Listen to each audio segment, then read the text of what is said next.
what did you do, Arek? Because you were nodding all the time when Alex was speaking about his game. And it's apoplexy. Oh, yeah. It's apoplexy. I thought that you were saying that, he's saying the right stuff and he did well. But it's good conclusions. Yeah. It's very good conclusions. Very good conclusions, indeed. So I had a problem starting with the fourth battle. I knew that we would start on the dawn. And I had a decision. I would have to use my last maneuver, or I would have to use defend with a list with mostly tanks, which would end in deep reserves. You have no infantry in this. I have no infantry. I have light vehicles, and I would have one tank platoon, which ended to happen because my opponent has already maneuvers used, and I took the risk to take the defend, to not be forced to play defense on the last mission, because I thought it was more important. My opponent took attack, and I ended defending against the British infantry list with 3 challengers, 2 lynxes, rapiers, foxes, abbots, and mortars, and 4 Milans. Yeah. But you were defending the beer. Yeah, I was defending the beer in a wet field. And I ended with 8 tanks on the table, my whole light staff, and this meant I had 6 platoons and hints in my reserve. Oh, nice. The good thing is, I started at night, so he was slowed down, and I had normal reserves, not delayed. I put my Danas in ambush, because I didn't want to lose them early. I thought the artillery would be useful to hit his infantry. So I deployed everything in a field behind the tree line, which was crucial for the defense, and waited for him to come. He couldn't flank me because I used my spearhead units to put some units on the left and right flank. I mined the suburbs, which were perfect approach for his infantry, disallowing him bulletproof cover unless he went through the minefields, which were covered by shilkas, etc., etc. And he had to push by the middle with the challengers due to the fact that I could get the reserve on the flank if I'm lucky. And if he shoot, I could see him in the night, and every flank shot is a kill normally in Team Yankee. So the game when that he pushed in the middle, I was able to kill his foxes and take my shilkas on the left flank to the suburbs. He pushed with Milans and infantry to the front, disallowing my ambush from Danas to maybe get some side shots because they don't have hit, so they could open a challenger if they would hit. So he was also aware of this and afraid of them, which was a bit funny. And it went well for him, apart from one unlucky roll when he blitzed with his challengers in the front of my 8 T-72s, and he rolled 1 and 2 on the night, and he couldn't see them.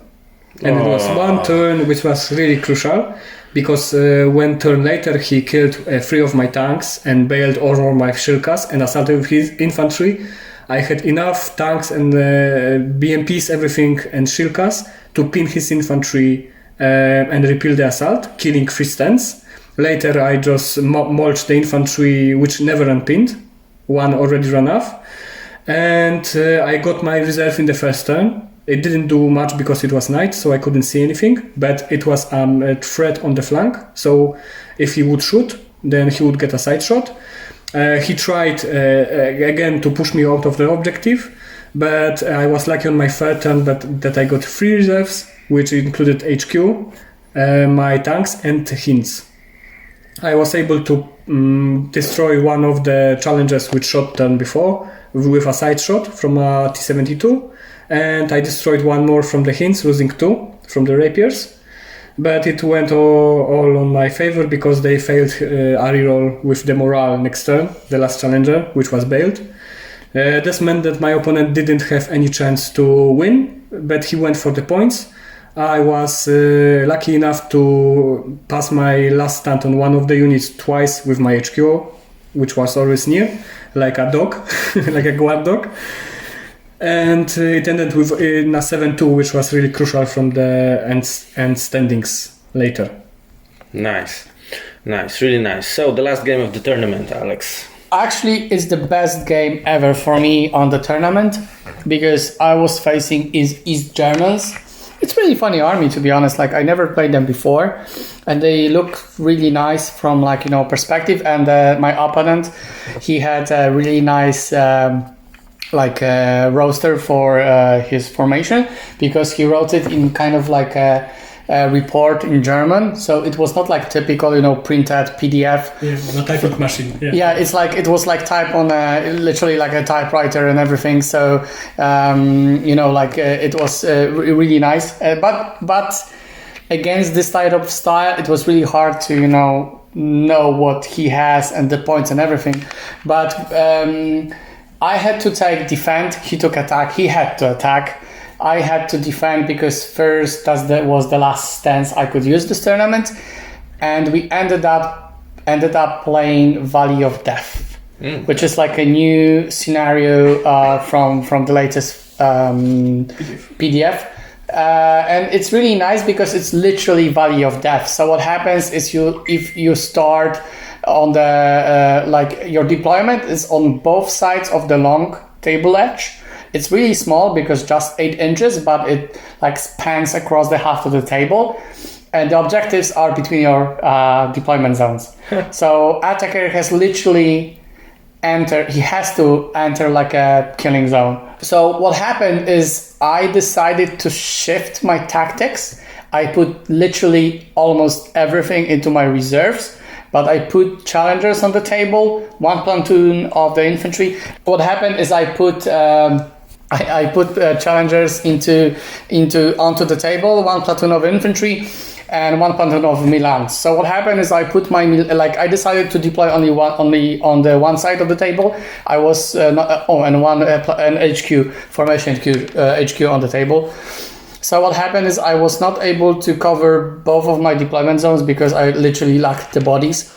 So what I did is I deployed my Milans in the only tree line on my side of the table, which was ended up to be a really good idea. And then my only goal and my only objective was to push my infantry into the building because the objectives were on the both sides of the building. So the only goal was to put the infantry there and make the challengers be painful for the opponent.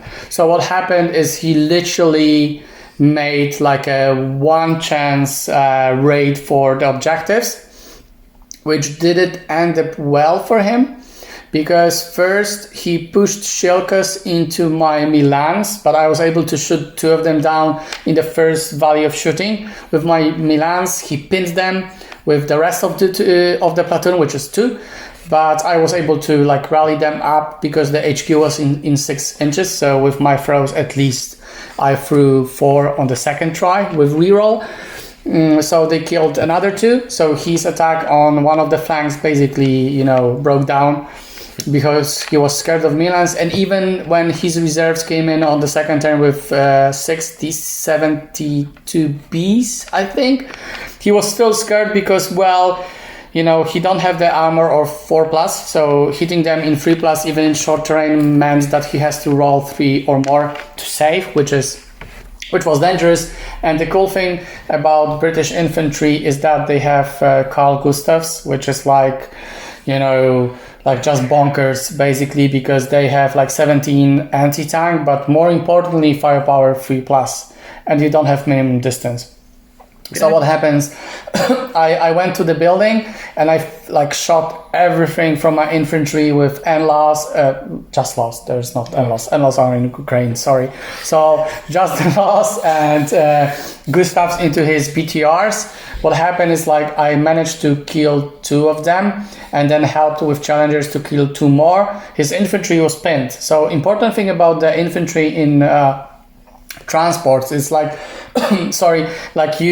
you cannot go out toward when you're pinned in general, you cannot go towards the enemy. So what he did, he tried to go into diagonal manner with his BTRs. He tried to spread out. but it didn't work out for him well because he was constantly pinned.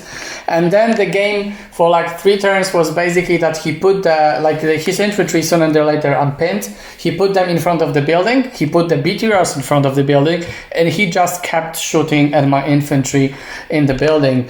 And he kept like his all AA on the objectives just to hold them, to have this like friendly unit from the start, and he was just waiting when my infantry will like run out. He was even scared to assault them because I was keeping my challengers close, so it's always like 4 MGs shooting you in defensive fire.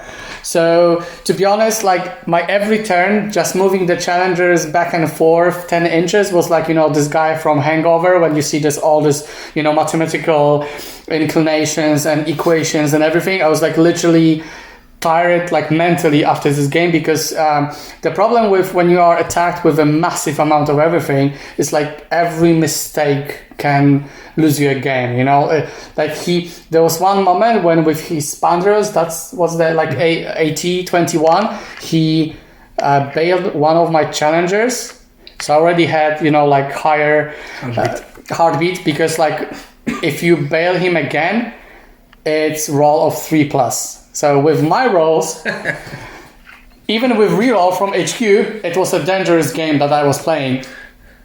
But finally, it ended up in a draw because he was not able to shoot me with infantry, especially when like on the second part of the game, I kept them even gone to ground, so I was not doing anything with them. So he was like, he had to like hit me on 6s, which is kind of hard.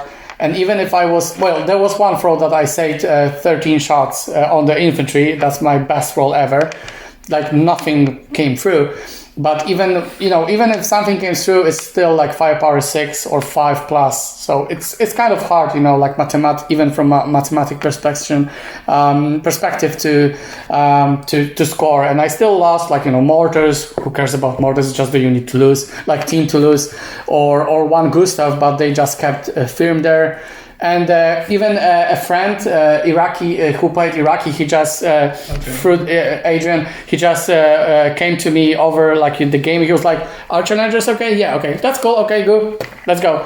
Just like in the games like this, and especially for British, like challengers has to stay alive. That's the only thing. They are not as tough as Leopards do, right? Because it's only frontal armor 20, but well, it's still challengers, so it's like Chobam and Assault 3+, which is huge. And yeah, they are tough enough. Yeah, they are tough enough, and skill for the 3+ is also important when you need to like blitz. The only thing, downside and huge downside that I really hate about challengers is like, I don't know why. I guess it's due to the balance, but they don't have advanced stabilizers, so you cannot like roam around like Abrams or Leopards to 14 inches. It's just 10 in the game when you need to rush to objective. 4 inches is long. I know it's just 4 inches, but it's longer than you think. Oh yeah. So it was that draw basically. Cool, jolly good. Now on to you, my Czechoslovakian friend. Okay, so my Czechoslovaks were facing a Netherlands infantry list with Netherlands Leopard 1. Cool, yeah. Come on. Don't laugh. This is a list which I think won one of the tournaments before in Wrocław. I'm not laughing because I never heard of anyone playing Netherlands. Yeah, they are nice. Wasn't he using like a Elliott formation of Iraqis? No. That's what Allied formation was banned in Poland? He was using it before. I was facing an infantry list with 2 platoons. He's like saying, "We Arek band." Exactly. No, I don't have that much power. Only some people listen to me and they go, well, they do. Oh yes, because he's a great teacher. Anyway.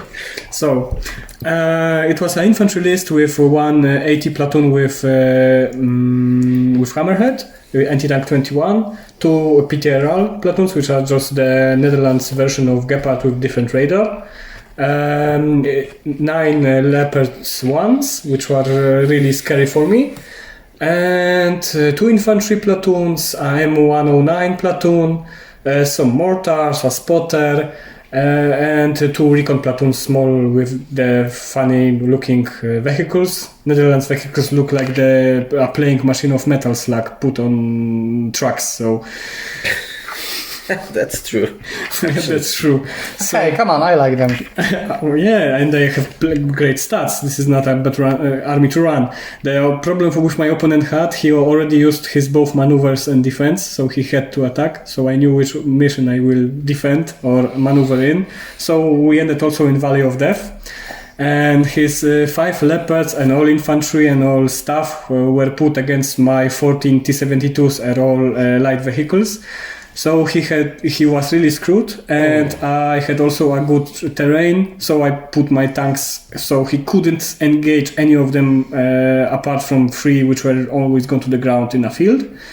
And on the right flank, when the leopards were going, I had a field and 2 tree lines, and they were just apart from, so to shoot to one of the tree lines, he would have to come to the next one.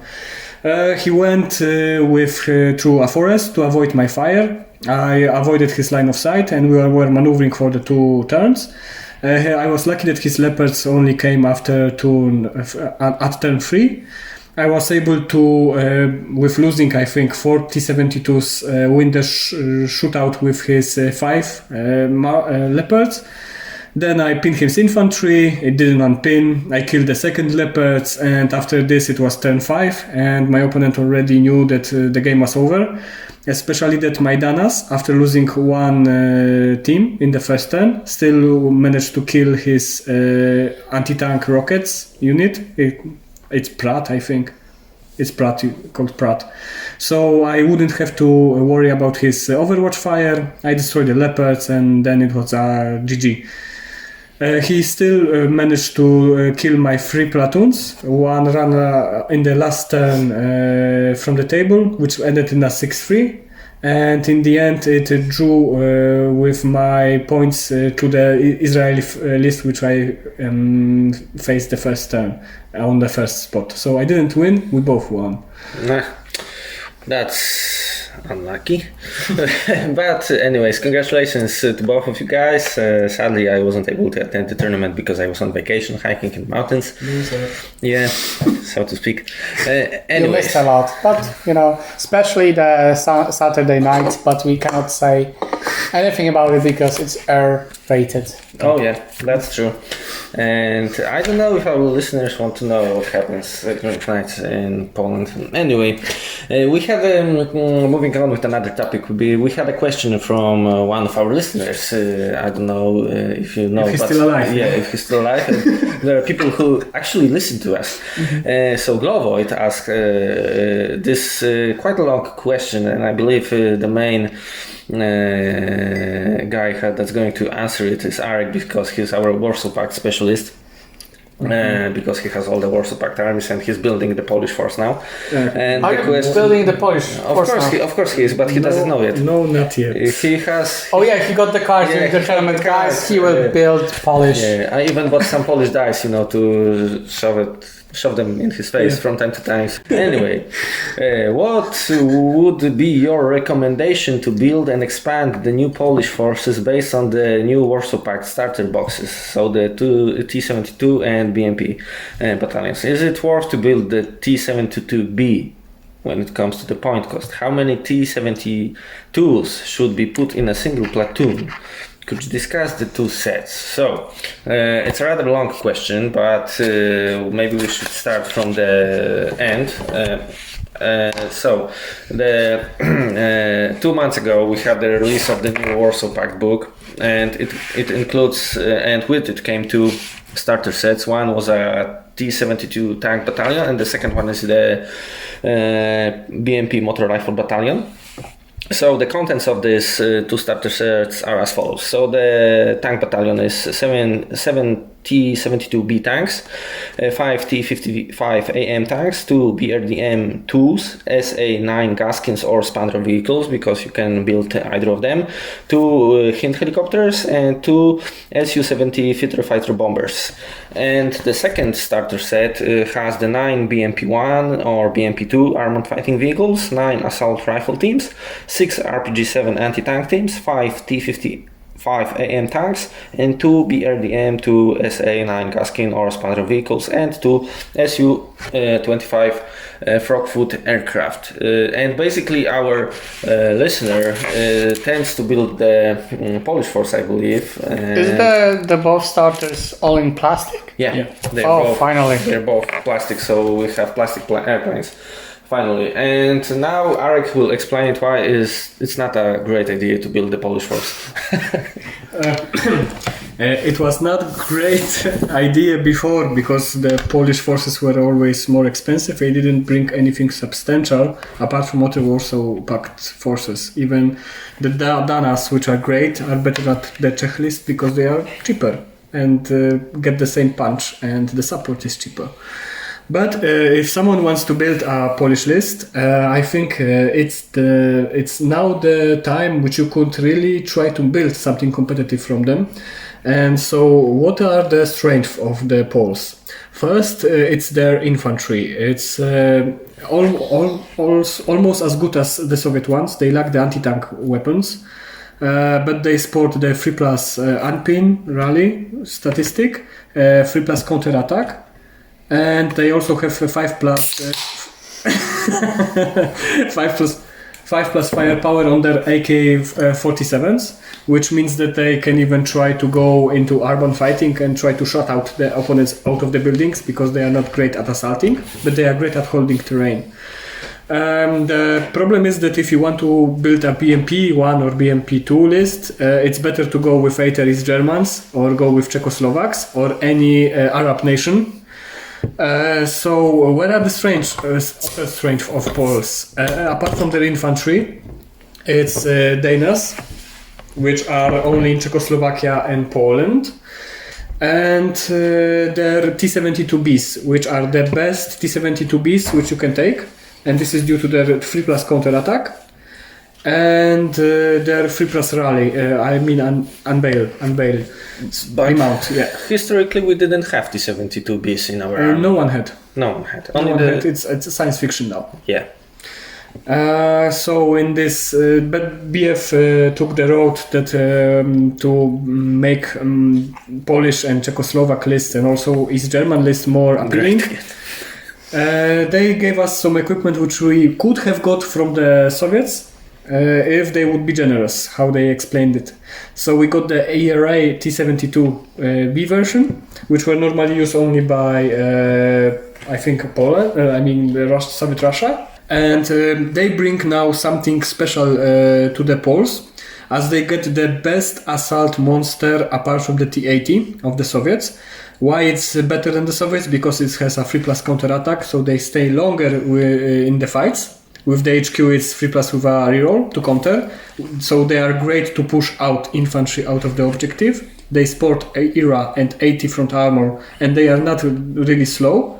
The only advantage the T-80 has is either the shock one, which is 4+ to hit, but it's 4+ counter. So I prefer to have better counter to stay in the fights, because you don't have a lot of opportunities to assault. It's maximum 6 times per game, max, I think, usually. So it's better to stay in the fight and push him out than to hit him with 4+.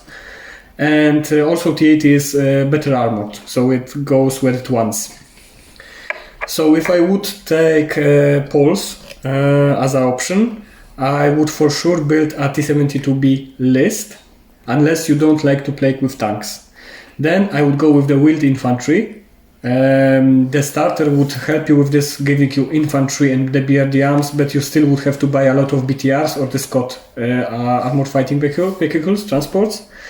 So I would maybe prefer to build from 2 starters the T-72B list. What you have to think about is to plan the reserves, and now with the T-72Bs you can take like 4 of them and 4 hints, and this is your whole reserve. Everything else is on the table unless you play deep reserves. So if you want a combined arm list to check something, then build a 2 formation list. It's like T-72Bs, 1, 3 and 3, so minimal platoons. You pick a 4th platoon of your liking, like the BRDM2, you need recon, and the Shilkas, And the second formation could be the wheeled infantry with sports spigots. Spigots are really essential, as they are in the Soviets, because you lack the firepower, I mean the number of shots, to even mow down outer Warsaw Pact forces.